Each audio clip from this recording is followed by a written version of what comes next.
치열한 외교 상황을 정리하고 분석해보는 시간입니다. 외교전쟁, 외교부 전략기획관 지내신 가톨릭대 국제학부의 마상현 교수와 함께합니다. 어서 오세요. 네, 안녕하십니까. 예. 외교전쟁에서 코로나19를 전면적으로 다루게 될 줄은 몰랐었습니다. 그렇습니다. 네. 그런데 지금은 이거밖에는 가장 중요한 뉴스가 없을 정도인데 각 나라마다 지금 난리죠. 네. 전 세계적으로 참 이 바이러스가 확산이 되면서 거기에 대한 대응 문제가 정말 커다란 각국의 또 국제적인 현안으로 좀 대두가 되어 있습니다. 미국 상황이 지금 어떻습니까? 예, 지금 미국도 지금 그 바이러스가 점차 번지는 추세가 좀 만연하게 드러나고 있습니다. 네. 3월 16일자로 이미 3,244명 확진자가 나왔다 그러고 이제 사망자 3,000명 넘었군요. 네네. 사망자도 지금 62명으로 나왔다 그러거든요. 그러니까 불과 한 일주일 전에 비해서도 한 5배 정도 확진자가 는 셈이어가지고 아마 미국에서도 지금 그 상당한 그 경각심을 가지고 지금 대응을 하고 있고 또 얼마 전에 이제 그 트럼프 대통령이 국가 비상사태를 선포를 하면서 또 이제 어떻게 보면 이제 미국 국민들이 뭐랄까요 좀 놀라는 그런 것도 굉장히 많이 있는 것 같습니다. 그래서 미국이 국가 비상사태를 선포하면 어떤 일이 벌어지는 거예요? 그래서 이번 경우에는요, 그 우선은 그 연방 정부가 이 사태를 좀 그 강한 그 뭐랄까요 그 주도권을 가지고 대응을 해 나가는 그런 것을 위한 그런 권한을 일단 연방 정부에 부여하고요. 또 그 연방 재난 관리처라는 데가 있는데요. 여기에서 이제 그 재난 그에 대비하기 위한 그 기금이 있습니다. 이 기금을 이제 활용할 수 있는 그런 또 여지도 생기고 그래서 이제 그 연방 정부가 주도를 하면서 그 이번 그 조치의 경우에는 이제 주 정부라든지 이제 지방 정부에 500억 달러에 달하는 그런 지원을 이제 계획을 해서 이제 아마 지원이 될 모양입니다. 그래서 이런 차원의 좀 종합적인 그 대응을 적극적으로 해 나가겠다 뭐 이런 의지를 표명하고 있는 겁니다. 저희 외교전쟁에서 마 교수와 함께 트럼프 대통령 얘기를 하게 되면 11월에 있을 대선의 재선 그렇습니다. 가능성 여부 그리고 이제 이것 때문에 재선 때문에 북한 문제 뭐 경제 문제 외교 상황들 이런 걸 다뤄왔는데 지금으로서는 그게 다 무의미해지고 미국으로서는 지금 이 코로나19 상황을 어떻게 잘 막아낼 수 있느냐 이게 지금 핵심으로 떠오른 거 아니겠어요? 그렇죠. 뭐 저희가 여기서 지금 미국 대선 얘기 많이 했는데요. 그동안은 저희 코로나 바이러스 변수를 빼놓고 이제 얘기를 사실 했었죠. 이 코로나19 바이러스가 지금 그 미국 대선의 정치 지형이랄까요, 선거 지형이랄까요, 이런 것을 이제 뒤흔들 수 있는 굉장히 큰 변수로 지금 등장을 했다 이렇게 볼 수가 있겠습니다. 아마 거기엔 두 가지 정도 요인이 있는 것 같아요. 첫 번째는 이런 그 전염병 확산의 일종의 그 위기 상황에 그 트럼프 대통령과 트럼프 행정부가 얼마나 효과적으로 대응을 했느냐 하는 뭐 아마 위기 관리 차원에서의 능력을 얼마나 보여줬느냐 하는 게 이제 첫 번째 요인이 될 것 같고요. 또 다른 측면은 이게 이제 단지 그 전염병 확산에만 그치는 것이 아니라 그냥 경제에 미치는 영향이 굉장히 심대하기 때문에 트럼프로서는 재선에 가장 자기가 강점이라고 봤던 게 경제 문제 아니겠습니까? 그렇습니다. 바로 이제 미국의 경기가 굉장히 회복이 되고 뭐 실업률이 최저로 내려가고 뭐 등등이 이제 어떻게 보면 트럼프 대통령 입장에서는 재선을 낙관할 수 있는 제일 중요한 요인이었는데 이게 이제 굉장히 흔들리게 되는 상황에 처하게 되니까 트럼프 대통령의 재선 문제에 있어서 상당한 그 빨간불까지는 아니어도 노란불까지는 적어도 켜졌다 이렇게 볼 수 있겠죠. 민주당 쪽에서는 지금 계속해서 경선 일정 진행해 왔었는데 이 코로나19 때문에 이게 좀 잠시 중단된 상황이라면서요? 그렇죠. 그래서 지금 뭐 대규모의 그 집회 같은 거가 아무래도 이제 뭐 우리도 지금 그렇게 하고 있습니다만은 그 바이러스 확산에 상당히 그걸 이제 증폭하는 효과가 있을 수 있기 때문에 그런 그 경선이라든지 이런 게 집회라든지 이런 거를 지금 미루고 있는 상황이고요. 그래서 뭐 예를 들어서 민주당 경우에 그 루이지아나 주라든지 뭐 조지아주 경우에도 지금 경선을 해야 되는 상황인데 그걸 일단 연기를 해놓은 상황이라는 그런 소식을 듣고 있습니다. 알겠습니다. 자, 외교전쟁 가톨릭대 국제학부 마상현 교수와 함께하고 있는데요. 유럽 쪽으로 좀 살펴가 보도록 하겠습니다.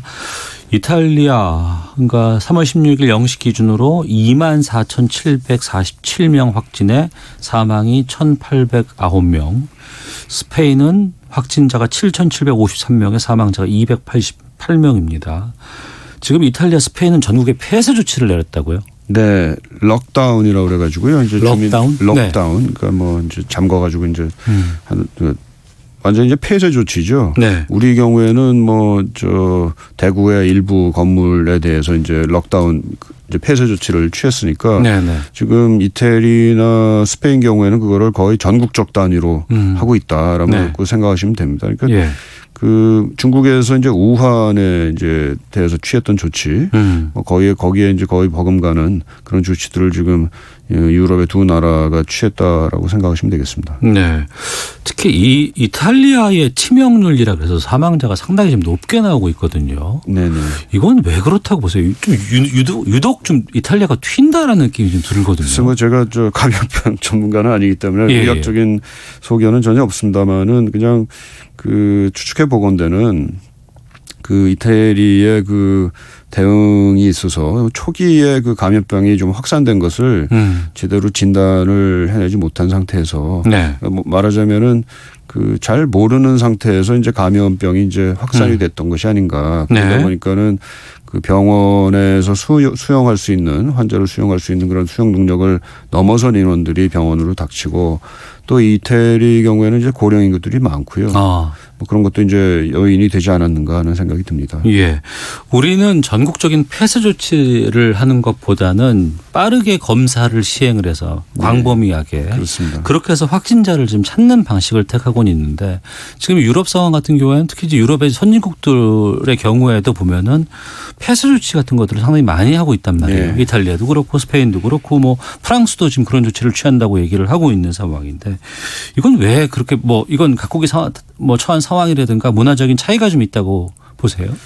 네, 아무래도 그 뭐 방역 능력의 차이도 있는 것 같고요. 방역 능력의 차이. 예, 또 그 사회적인 그 체계 이런 것도 좀 차이가 있는 것 같고 그런데 아마도 두 가지 정도가 이제 그 요인이 되는 것 같습니다. 첫째는 그 감염자가 발생을 했을 때 네. 이제 저희가 지금 우리 그 질본에서 여러 그 감염자의 동선도 공개하고 또 역학 조사를 하죠. 네, 감염자가 이제 누굴 만났는지 등등을 굉장히 세세하게 그 찾아내지 않습니까? 이 찾아내는 게 굉장히 놀라운 일인데 이런 능력이 있느냐 없느냐가 하나가 중요한 것 같습니다. 또 하나는 이게 이제 어느 정도 그 수준으로 그야말로 그 통제가 가능한 수준으로 이게 되느냐. 지금 이태리 경우처럼 그 아무리 그 뭐랄까요 그 감염 경로 추적을 하기 위한 그런 사회적인 그 능력이 있다 하더라도 이 뭐랄까 수적인 차원에서 그 능력 범위로 넘어가 버리면 네. 그럼 뭐 계속해서 쫓아다닐 수도 없는 거고 그렇게 되면 이제 어쩔 수 없이 록다운이라고 하는 폐쇄 조치를 취할 수밖에 없는 상황에 빠지는 거죠. 근데 네. 다행히 우리 경우에는 우리가 그 감염자와 잠재적으로 접촉을 해서 잠재적으로 감염 가능성이 있는 사람들을 찾아내고 적극적으로 찾아내고 이 사람들에 대해서 또 적극적으로 검사를 실시하고 해서 말하자면은 그 감염의 그 전파가 뭐 굉장히 자유롭게 일어나는 것은 어느 정도 우리가 통제를 하는 것이 가능했었다 아마 그렇게 평가를 할 수 있지 않을까 싶습니다. 네. 그리고 이제 우리 교민들이 현재 다 계시기 때문에 이분들을 통해서 이제 SNS라든가 여러 가지 커뮤니티를 통해서 그곳 상황들이 시시각각 전해져 오거든요. 네. 근데 그러면 보면은 이제 통제 잘 따르지 않는다거나 아니면 사재기가 뭐 계속해서 만연된다거나 이런 것들은 좀 유럽 문화의 좀 특징적인 것이 아닌가 싶은 생각도 드는데 어떻게 보십니까? 글쎄 뭐 사재기는 뭐 저 우리나라가 주로 하는 건 줄 알았더니 이번에 보니까는 미국도 그렇고 유럽도 그렇고 굉장히 그 불안감이 엄습을 하고 있는 거 아닌가 이런 생각이 들고요. 예. 아마도 우리 경우에는 몇 번의 경험들이 있어가지고 지난 그 메르스 사태도 있고 뭐 사스 경우도 한 10년 전에 있었고 해서 그 뭐 어떻게 보면 뭐 이런 상황에서 우리가 굳이 그 뭐 물건들을 사서 쟁여놔야 되는 필요는 없다라는 그런 생각들을 좀 성숙하게 하고 있는 거 아닌가 싶고요. 또 예. 우리 정부 특히 이제 질병 그 통제본부에서 굉장히 그 상세한 그 뭐랄까 투명한 그런 정보 공개 같은 걸 통해서 시민들이 어느 정도는 정부의 그 뭐랄까요 지침이나 이런 것을 잘 따르면 뭐랄까요 그 뭐 감염 위협을 어느 정도 피할 수 있다라는 그런 생각들을 가지고 있는 게 아닌가 이런 생각을 해봅니다. 알겠습니다. 하나만 더 살펴보죠. 우리나라와 미국이 11차 방위비 분담금 협상을 2달 만에 재개하게 된다고 합니다. 17일, 18일 미국 현지 시간으로 로스앤젤레스에서 이제 열리게 된다고 하는데 그동안 미국이 우리가 계속해서 좀 하자, 열자라고 했는데 이걸 안 하고 있다가 이번에 다시 입장을 바꿨다고 하는데 태도 변화가 좀 보이나요? 아니면 어떤 겁니까?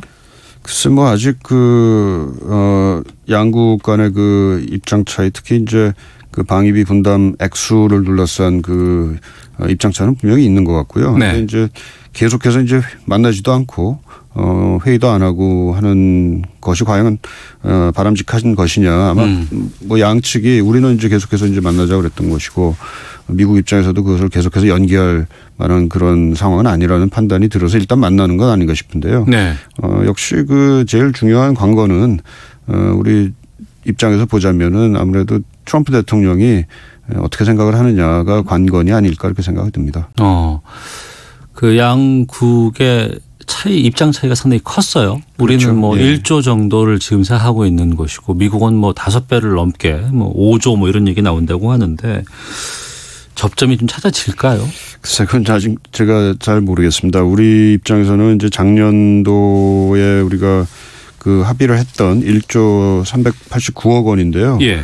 이거에서 한 뭐 일종의 좀 소폭의 증가 정도를 이제 생각을 하는 것 같고 말씀하신 대로 미국 측은 거진 이제 4-5배의 인상을 지금 주장을 하고 있는 상황이어서 네. 아무래도 그 중간에 갭이 좀 크죠. 갭을 어떻게 찾아가느냐 하는 게 좀 문제고요. 또 네. 우리 입장에서는 보자면은 지금 그 뭐 4월 달에 지금 총선을 앞둔 또 입장이고 그래서 우리 정부 입장에서는 또 그 뭐 미국의 그 요구를 다 들어줬다라는 것은 예. 또 정치적으로 또 부담이 되는 예. 상황이 되고요. 예. 그러니까 뭐 한편으로는 미국이 요구하는 게 또 어느 정도 합리적인 차원도 아마 있을 겁니다. 그리고 공동의 부담을 한미동맹이라는 것이 지니는 공동의 부담을 키워가겠다 하는 데 있어서의 어떤 정당성은 분명히 있으나 네. 그것이 증가 폭을 잡는 데 있었고 어느 정도의 합리적인 근거를 찾느냐 하는 건 또 별개의 또 문제니까요. 그래서 그 총론에 있어서는 뭐 증가를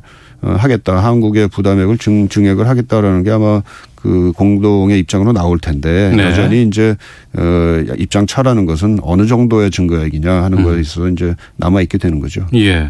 원래 이런 그 차이가 격차가 크게 나는 협상 같은 경우에는 막판에 좀 임박해서야 결정이 되는데 이미 지금 이건 시한을 넘긴 예. 상황입니다만 한참 지금 넘겼습니다. 4월부터 우리 그 주한미군 관련해서 이제 일하는 근로자분들의 무급휴직 들어간다는 이런 그 시점이 있거든요. 이때를 좀 기점으로 좀 어떻게 협상이 되지 않을까 싶은 생각이 들기도 하는데 어떻게 보세요? 그래서 뭐 우리 지금 정부 부탁드리겠습니다. 입장에서는 일단 본 그 협상에 있어서의 그 타결이 잘 안 일어나면 네. 그 메인 액수 관련된 거예요. 근데 이게 안 되면 일단은 인건비라도 줄 수 있는 그 거를 타결을 할 수 있지 않겠느냐 이렇게 생각을 하는 것 같고요. 아마 미국에 그렇게 요청을 하고 있는 걸로 알고 있습니다. 네, 알겠습니다. 자, 외교 전쟁, 우리나라 둘러싼 외교 현안에 대해 살펴봤습니다. 가톨릭대 국제학부의 마상현 교수와 함께했습니다. 오늘 말씀 고맙습니다. 네, 감사합니다. 예, 오태훈의